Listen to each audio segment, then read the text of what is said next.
celular, IPVA, DPVAT, cabo. Nós fizemos uma discussão longa disso. Nós fizemos celular e internet. Se perdeu. Alimentação. Se perdeu. Óleo filtro a quilômetro, no Se caso. perdeu. Mas para vários era tempo. E a gente tinha que tomar Não uma sabe decisão. nem responder. Essa discussão, gente, é uma discussão bizantina. Não sabe nem responder. A questão é a gente entender que a regra que a gente está discutindo Cara de pau. é uma regra para garantir o ganho mínimo e não para tabelar o preço. Cara de pau. E vencemos, conseguimos o nosso primeiro objetivo, que era a retirada da urgência da PL 12/2024. E agora temos pela frente mais 2 meses para a decisão final sobre essa PL. A data da votação aí está prevista para o dia 12/6/2024. Até lá teremos muito debate, inclusive outras audiências públicas.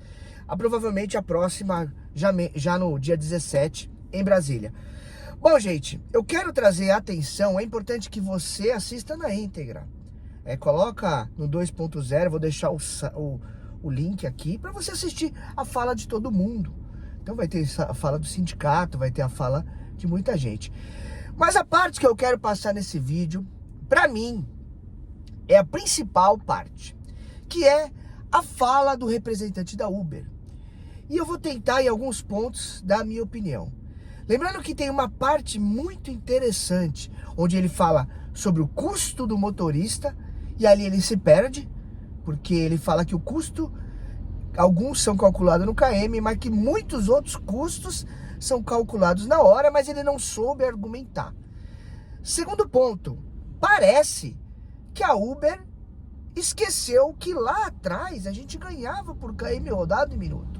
Mas que com a mudança no sistema, quando a empresa criou esse sistema dela, da taxa variável, tirou o multiplicador, onde ela cobra do passageiro no multiplicador, mas ela paga para o motorista no picolé, ela bateu recordes e recordes de lucro, um atrás do outro, criando categorias e alternativas que fazem com que a empresa ganhe cada vez mais, como por exemplo, há uns tempos atrás o Uber Promo e atualmente o radar de viagem. Então eu vou colocar a fala do presidente da Uber e vou mandar um recado para você, motorista. Acorda! Porque você, o próprio diretor da Uber fala, o motorista não tem que fazer corrida ruim. E é o que a gente fala aqui no canal. Quando você não faz a corrida ruim, deixa passar, o que acontece? Os preços aumentam. Mas o que acontece? Existe o dedo nervoso. O motorista que fica aceitando qualquer tipo de corrida. E a empresa sabe disso. E quando eu falo que os preços aumentam, gente, eu não estou aqui falando que o passageiro vai pagar mais caro. Não, porque a empresa Uber já está cobrando mais caro do passageiro. Só que ela repassa menos para o motorista e acontece que a gente recebe corridas com preço de banana podre, como fala meu amigo Claudio Sena, pagando praticamente R$1 o KM e a empresa com 50%, 60% de lucro sobre cada viagem. Então eu vou mostrar a fala do diretor da Uber e nós vamos pontuando. E no final eu volto nesse assunto da regulamentação. Vamos lá. E primeiramente eu queria começar falando que a gente participou, nós fomos convidados a participar de uma mesa tripartite que discutia a regulamentação de trabalho das plataformas no Brasil. E a gente entrou para participar e contribuir com esse grupo de trabalho com uma disposição que é uma posição global da companhia, porque esse debate a gente não faz só aqui no Brasil, a gente faz ele em diversos lugares. Em diversos lugares do mundo, mas em nenhum deles foi bom para o motorista. Mas aqui no Brasil está sendo diferente, porque a gente se mobilizou e está indo para cima tanto do governo como das empresas como a Uber também. E essa proposta e essa visão é muito clara. A Uber tem uma posição clara de apoiar regulamentações de trabalho em plataforma que garantam os pilares da maneira como o trabalho de plataforma funciona hoje, que é o pilar da flexibilidade, da autonomia e da liberdade para os trabalhadores. Liberdade de trabalhar com os aplicativos que eles bem entenderem, liberdade de não ter regras exigindo exclusividade para uma plataforma ou tempo mínimo de permanência numa plataforma, e um mercado e um sistema que foi criado que garante que a livre concorrência entre as plataformas vai conseguir levar produtos e serviços com melhores e menores preços para os consumidores e abrir oportunidades de geração de renda para pessoas em diferentes posições. Aqueles que querem engajar muito tempo na plataforma vão ter oportunidade de fazer isso. Aqueles que querem complementar a renda vão ter capacidade de fazer isso. Você percebe que na fala do diretor da Uber, ele deixa entender que a empresa quer tratar o motorista realmente como renda extra, ou em alguns casos, como motoristas mais engajados. A gente defende a manutenção desse modelo, mas a gente acredita que é possível combinar a existência sim desse modelo com determinadas proteções que garantam acesso a esses trabalhadores a direitos e benefícios que existem para os outros trabalhadores que trabalham em regimes mais tradicionais. A gente acredita na capacidade de criar isso. E foi com esse espírito que a gente entrou no grupo de trabalho para debater. Debatemos por 10 meses e a gente entende que esse debate chega agora no Congresso Nacional. E ele se estende de um grupo tripartite para toda a sociedade. A nossa disposição de colaborar com o debate é a mesma. A gente vai estar aqui no Congresso sempre que for chamado e a gente quer colaborar e contribuir com esse debate. A gente fez um acordo no grupo tripartite, acho que é importante deixar isso claro. E esse acordo não é um acordo sem custos, o projeto não é um projeto ideal para nós. Ele tem custos, tem um percentual de previdência, que é um percentual para quanto as plataformas ficam da viagem, os 20% que a gente vai pagar vai exigir que a gente faça reorganizações, então tem um custo. Sim. Tem um custo? Vai aumentar o valor das corridas para o passageiro? Ou será que vai aumentar o repasse da taxa para o motorista? Difícil acreditar que a Uber vai tirar do bolso dela esse imposto, minha opinião.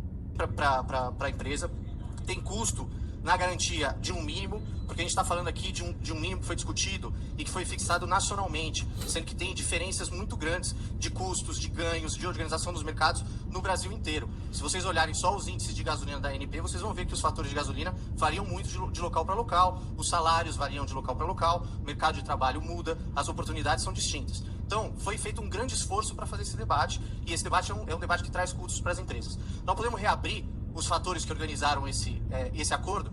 Nós podemos, mas a gente precisa ter clareza que foi feito um equilíbrio por concessões mútuas nesse grupo de trabalho. E se a gente reabrir essa discussão, nós vamos precisar reencontrar esse equilíbrio. Esse equilíbrio partiu de 3 premissas, eu acho que ganhos básicas de custos que estão presentes nisso e que estão colocadas nessa regulamentação.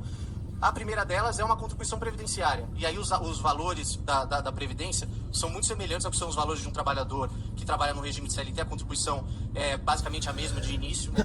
Isso é um valor significativo, mas o índice é esse. Tem um custo do ganho mínimo, que eu quero entrar em mais detalhe. Sobre o custo de ganho mínimo, eu queria deixar muito claro o que essa regra foi e o que essa regra não foi. Ela foi o seguinte, acho que estava na fala do Diese aqui presente, que é tentar emular a regra do salário mínimo para um mercado que não tem uma obrigação de tempo de disposição e de tempo de trabalho. Um trabalhador de plataforma, a plataforma não sabe se ele vai trabalhar o mês inteiro, se ele vai trabalhar 44 horas na semana, se ele vai complementar renda ou não. Mas a gente precisa de alguma forma garantir que no tempo que ele trabalhe, a depender como as ofertas que ele recebe variam conforme as oscilações do mercado, que o ganho que ele faça não esteja abaixo do salário mínimo. E isso foi trabalhado, para a gente conseguir garantir que o ganho mínimo seja o salário mínimo. Então foi essa a regra, não foi tabelamento de preço e não foi fixação de preço de plataforma, até porque esse é um mercado que tem ampla concorrência. Tem milhares de plataformas que atuam e tem outras que podem vir a atuar amanhã. E o que é importante é que a gente tenha uma regra que seja competitivamente neutra para o mercado. Que as mesmas regras que a Uber vá cumprir, qualquer plataforma que queira atuar no Brasil seja obrigada e garantida a cumprir também. Então... Vamos a alguns pontos. Primeiro, e prejudica as empresas menores, essa PL 12/2024. Porque tem cooperativa que criou um aplicativo próprio e que cobra do motorista, por exemplo, R$200 por mês para cada motorista na cidade pequena. E o valor integral da corrida, o motorista pega para ele só tem que pagar mensalidade.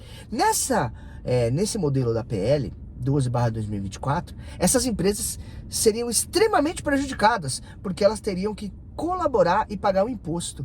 E aí mexeria no negócio dessas empresas pequenas. Por isso que favorece a Uber, essa PL.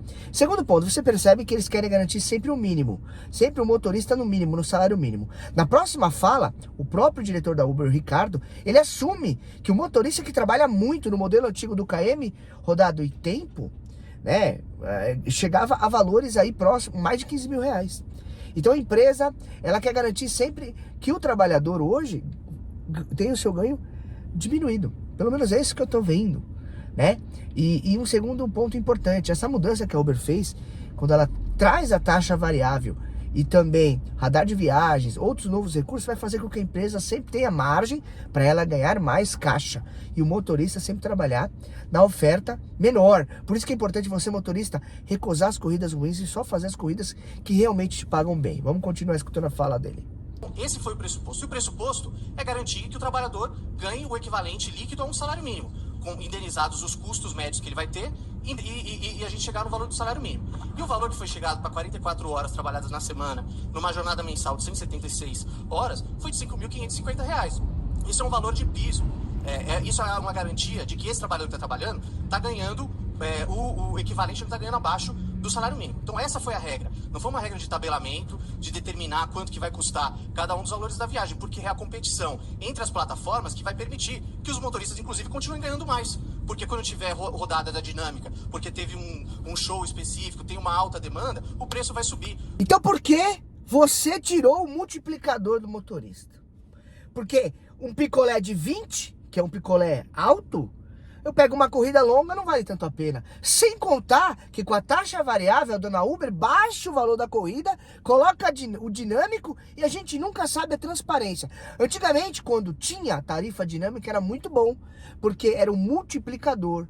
E aí era o valor do KM tempo multiplicado, por exemplo, por 2.0. Uma corrida de 50 ganhava 100. Hoje, a mesma corrida de 50, a gente vai ganhar 70, porque você só coloca um dinâmico de 20. Quando você não baixa os 50 para 45, coloca 20 e aí nós vamos ganhar 65 na corrida. Então, essa conversinha não é bem assim. Quando a sazonalidade jogar para baixo, a mesma regra vai valer. Ou seja, quando a sazonalidade baixar, o motorista vai se ferrar. E assim como a existência do salário mínimo não faz com que as empresas paguem só o salário mínimo, a existência de uma regra de ganho mínimo vai fazer os valores ficarem no mínimo. O que vai deixar os patamares de ganhos dos motoristas, isso vai continuar oscilando, é a competição que vai continuar existindo entre as empresas para conseguir convencer o motorista a trabalhar com ela e não trabalhar com o concorrente, e convencer o usuário a pegar viagem nela e não no concorrente. É esse equilíbrio que vai caber para a competição das plataformas. Um dos pontos que o deputado Saulo levantou, se eu salvo o melhor juízo, foi uma pergunta sobre os custos. Como é que faz uma mensuração dos custos?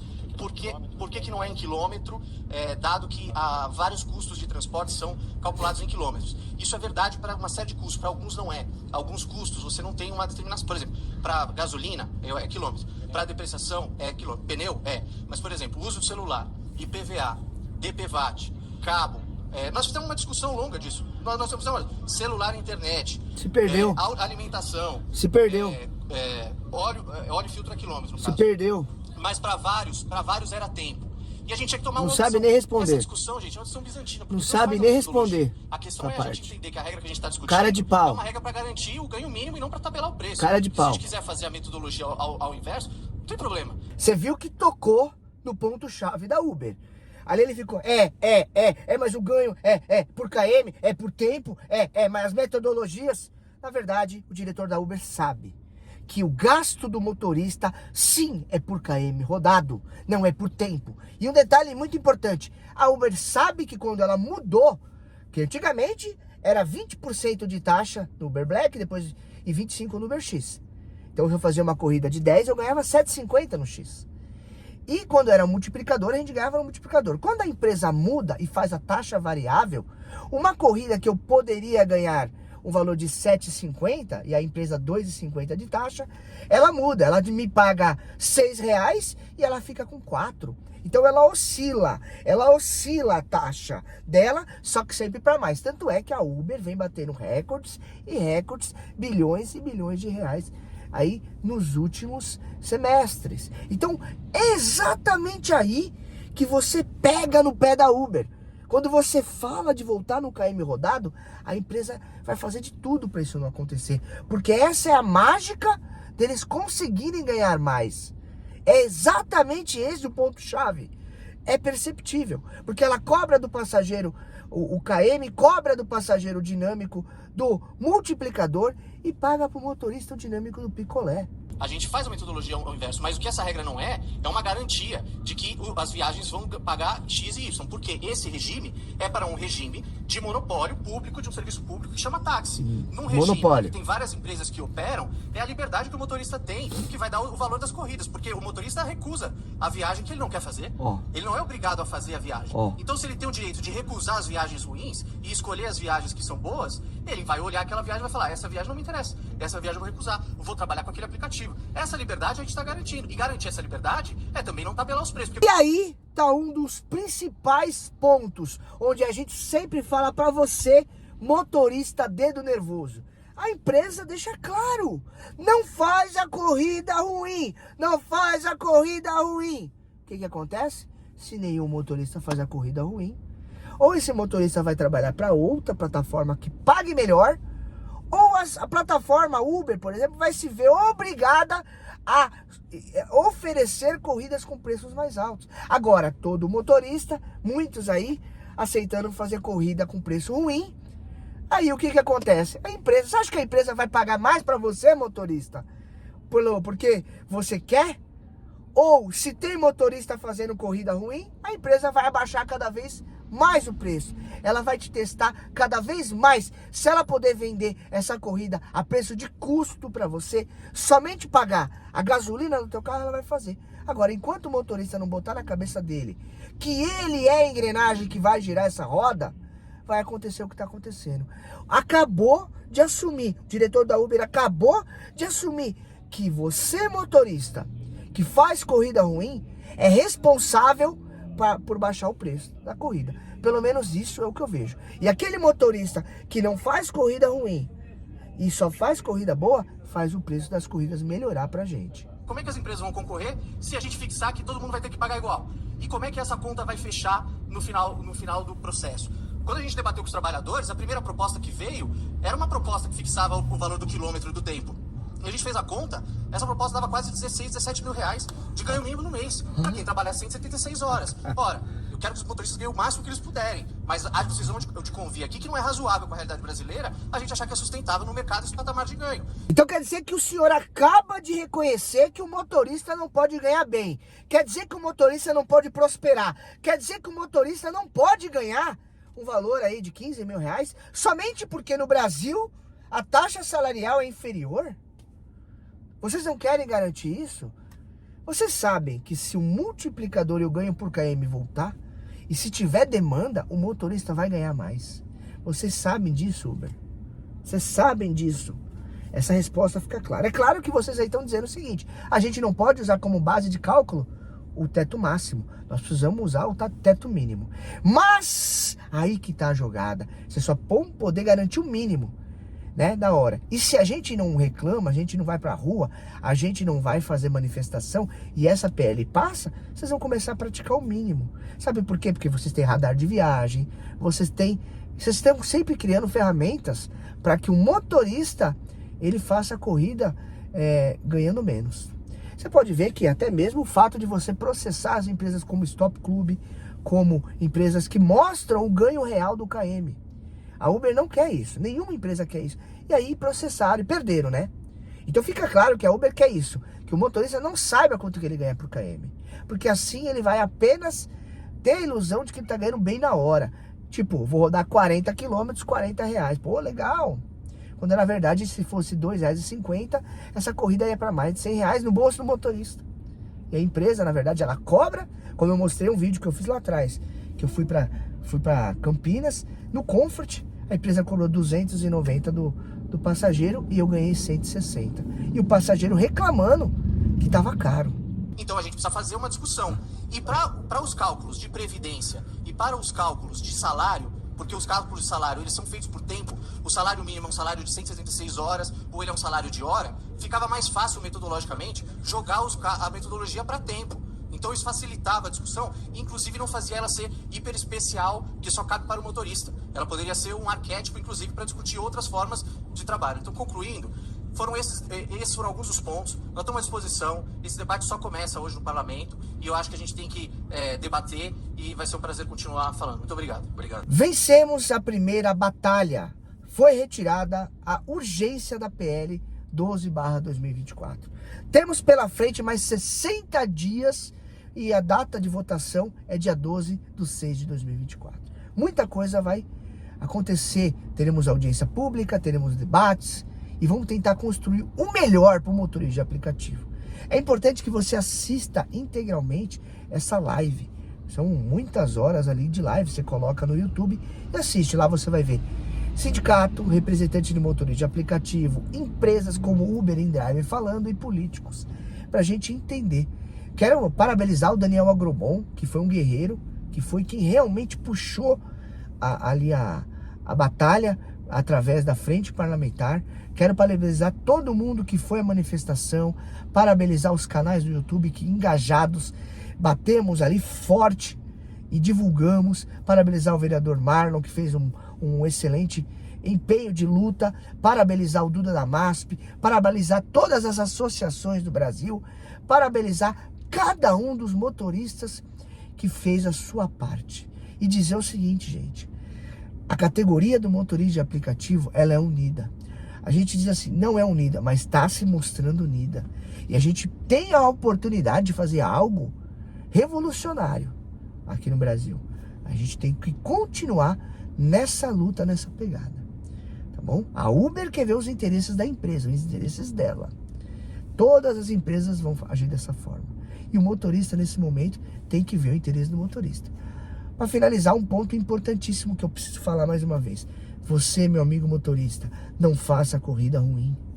Você vê que o algoritmo da plataforma, ele trabalha em cima, não do motorista que trabalha bem. O algoritmo da plataforma, ele não vai trabalhar os preços em cima de você, que já sabe escolher uma corrida boa. Ele vai sempre trabalhar em cima do motorista que não sabe fazer corrida boa. E quanto mais motorista novato ou motorista que faz corrida ruim, que aceita qualquer tipo de corrida, entrar na plataforma, melhor é para a plataforma. A plataforma fica feliz em saber que tem muitos motoristas dedo nervoso que faz qualquer tipo de corrida. Como o próprio diretor da Uber falou, vocês não são obrigados a aceitar corrida ruim. Fazem porque quer. Então, um recado para você. Faz corrida ruim porque quer. Para de fazer corrida ruim. Tá bom, gente? Espero que vocês tenham gostado do vídeo. Estamos na luta. Dia 17 vai ter audiência pública em Brasília. É o próximo capítulo da nossa batalha. Tá bom?